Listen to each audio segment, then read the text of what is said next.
Hello BookTube, this is Kelly with Books I'm Not Reading. I'm here today to do, I know, you're really surprised, a tag video, which I haven't done for a really long time. And so if you have tagged me, would you please remind me in the comment section below so that I can do that tag. My goal is to get caught up on tags before the year is over. So please refresh my memory in the comment section of what you tagged me in, and I will follow up on that. But today I'm here to do a tag by a new booktuber who created this tag. His name is Joey, and his channel is Game of Authors, not a play on Game of Thrones, but actually the game Authors, which is mentioned in the Betsy Tacy books, for those of you who have seen all of my videos on those. And the name of this tag is called I Love the Book, I Love the Movie. So you're supposed to pick 10 books and movies that you loved both of. And he does a really great job of talking about the books and the movies when they came out. I think you guys are not gonna be surprised by any of my choices, so I'm gonna go a little faster. I also did not rank them. I'm sorry, Joey. I was very impressed that you were able to do that, but these books and films are so near and dear to me that I just couldn't figure out a way to do it. So I'm giving you 10, but they are in no particular order. And the first one is one that Joey actually talks about in his video, and that's A Tree Grows in Brooklyn. I don't have the film. It's a black and white movie that I saw long ago. It actually doesn't cover the whole book. It stops maybe a little past the halfway point, but he actually quoted a line from it, and just hearing it made my I literally was so moved that I was starting to cry, and then even thinking about it right now I'm getting emotional. So it's just one of those experiences that you don't forget reading A Tree Grows in Brooklyn. So anyway, I love this book, so definitely would be on there. So that's one. The next one is Jane Eyre by Charlotte Bronte. And my favorite adaptation is the PBS or Masterpiece Theater Jane Eyre with Ruth Wilson and Toby Stephens.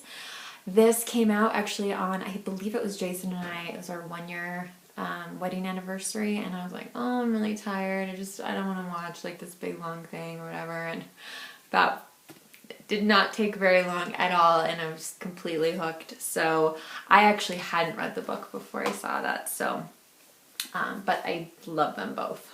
Fantastic. And then of course we have Elizabeth Gaskell's North and South, which is one of those books that I know is slightly flawed, but I love it nonetheless. And I absolutely love the BBC North and South with this is Richard Armitage. He's in the Hobbit movies, which I have not watched, but I think it's a complete waste of how handsome he is. So yeah, lots of times Jason will be out and come home and find me watching North and South. So another one that's not a big shocker is Pride and Prejudice by Jane Austen. She's the only one that's got 2 on this list. And my favorite adaptation is, of course, the one with Colin Firth and Jennifer L. That's on the cover here. So these are both really precious to me. My grandmother gave this to me as a Christmas gift, and that really began my reading journey way back. But I will say, if you want to know what the #1 argument in my household, living with another booktuber, it's the difference between these 2 adaptations. This Keira Knightley, Matthew McFadden one I feel is really rushed. So that's why I don't like it as much as the 6-hour epic. Speaking of epics, Gone with the Wind by Margaret Mitchell. And of course, the fantastic film adaptation with Vivian Leigh and Rhett Butler. No, wait, Clark Gable. I'm calling him by his character name. So yeah, I'd seen this before I read the book, but I saw it when I was young, and I didn't really appreciate it. And then once you start reading this, you can't stop. It's like a freight train. It's amazing.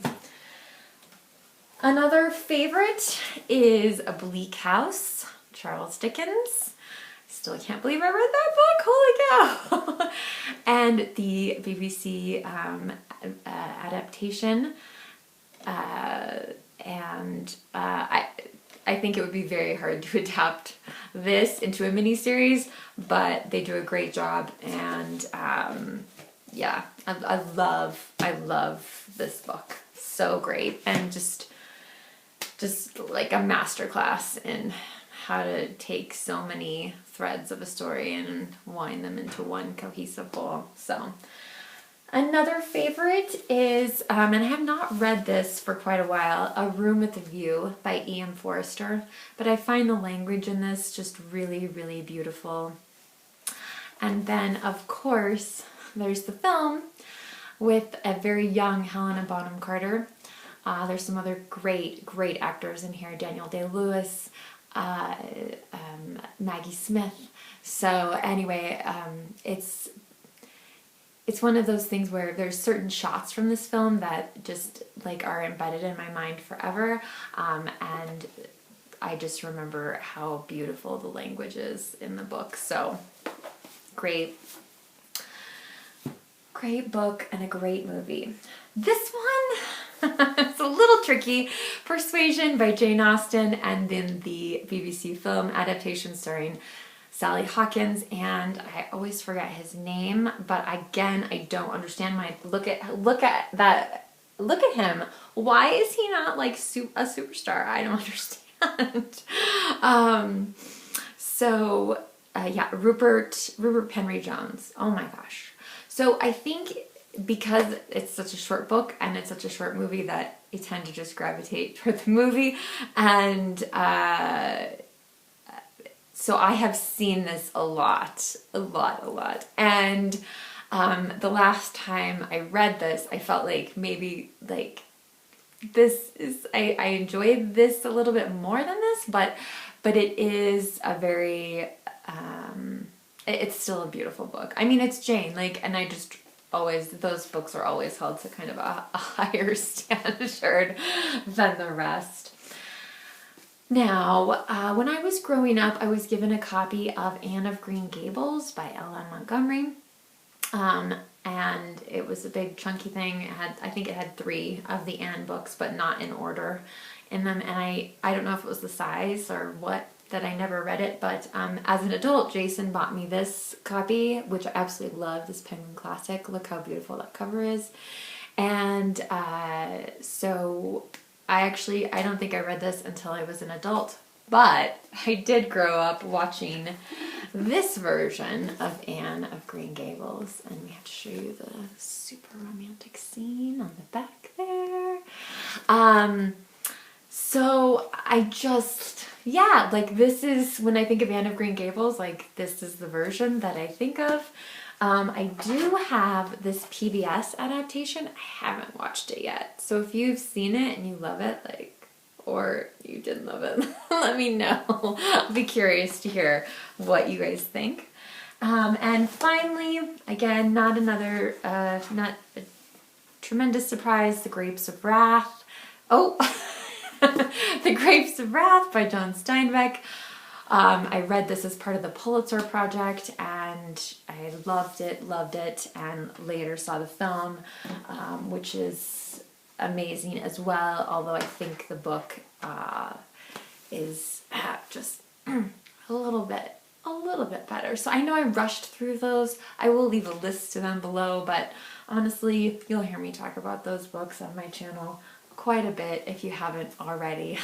So for the I love the book, I love the movie, I want to tag several people. Rainy at Rainy Day Reads, Brian at Bookish, Katie at Books and Things. I would really love, yeah, I'd really love to see your version of this. Just one reader, and one, if you could sing a little bit, that would be great too. Graham Quigley, crack on. And My Reading Life. And I picked so many because I'm not sure, not everyone loves movies, so not everyone seeks out the film adaptations of things, and I totally understand that. So if you're not a movie person and I tagged you, it's okay. Don't worry about it. Like, no big deal. And if I missed you and you are a big movie buff, then you should definitely do this tag. We would love to see it. So thanks, Joey, so much for creating this, and I look forward to seeing what happens with your channel. The rest of you, make sure you check out Game of Authors and subscribe, and welcome him to our little corner of BookTube. So thank you so much, everyone, for watching. Remember to be kind to yourself and be kind to others, and I'll talk to you very soon. Bye, BookTube.